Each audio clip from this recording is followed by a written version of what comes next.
Hi friends, காலையில் வந்து பார்த்திங்கன்னா நான் சேலத்துலேருந்து கோயம்புத்தூர் போகிறக்காக பஸ்க்கு வந்திருந்தேங்க. நிறையா 1 to 1 எல்லாமே இங்கே நின்றுருந்துச்சு. அந்த டைமில் வந்து பார்த்திங்கன்னா ஒரு அண்ணா சொன்னாங்க, இந்த மாதிரி 250க்கே ஏசி ஸ்லீப்பர் இருக்குப்பா இந்த மாதிரி கோயம்புத்தூருக்கு அப்படின்னு சொன்னாங்க. மார்னிங் டைமில் பஸ் இருக்கும் அப்படிங்கிறது எனக்கு சுத்தமாக தெரியாதுங்க.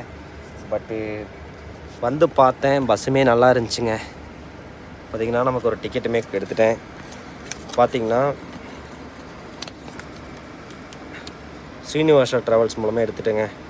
250 rupees ஜிபே பண்ணிட்டேன். வந்து பார்த்திங்கன்னா ஏசி பஸ்ஸு சூப்பராக கூலிங்கும் இருக்குது, சார்ஜிங் பாயிண்ட்டு, எங்கே வேணாலும் ஸ்லீப்பரில் படுத்துக்குங்க அப்படின்ட்டாங்க. ஏன்னா க்ரௌட் கொஞ்சம் கம்மியாக இருக்கனால.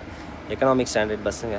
பஸ்ஸுமே நீட்டாக சூப்பராக இருந்துச்சு. மேபி சேலத்துலேருந்து காலைல 6 மணி 6:15 போகுது. மேபி காலையில் நீங்கள் சேலத்துலேருந்து கோயம்புத்தூர் போனோம், கொஞ்சம் ஸ்லீப்பரில் போனோம் அப்படின்னாலும் செம்மையாக போனால் நீங்கள் நியூ பஸ் ஸ்டாண்டுக்கு பேக் சைடில் வந்துட்டிங்கன்னா போதுங்க. ஓமினி பஸ் ஸ்டாண்ட் இருக்குது. ஆம்னி பஸ் ஸ்டாண்ட்லேருந்து வந்து பார்த்திங்கன்னா உங்களை பக்கத்தில் நிறைய ஒரு 2-3 பஸ் தான் காலையில் ஒரு 2 பஸ் தான் நின்றுருந்துச்சு. அதில் வந்து நீங்கள் டிக்கெட் எடுத்து இங்கேருந்து போய்க்கலாம். அப்படி இல்லை அப்படின்னா நீங்கள் இங்கேருந்து நந்தி ரவுண்டானா கிட்ட போனீங்கன்னா அங்கேருந்து கோயம்புத்தூர் போகிற நிறைய ட்ராவல்ஸ் பஸ் வரும். நீங்கள் அதில் கூட அங்கேருந்து ஏறி கூட கோயம்புத்தூர் போய்க்கலாங்க. யூஸ்ஃபுல்லாக இருந்தால் ஃப்ரெண்ட்ஸ் ஷேர் பண்ணிட்டு நம்ம யூடியூப் சேனலை சப்ஸ்கிரைப் பண்ணுறேங்க. சேலத்துலேருந்து மார்னிங் இந்த மாதிரி ஆம்னி பஸ் ஸ்டாண்ட்லேருந்து பஸ் இருக்குது அப்படிங்கிறது எனக்கு தெரியாது. இப்போ தான் தெரியும் அப்படின்னா ஒரு கமெண்ட் பண்ணுங்கள்.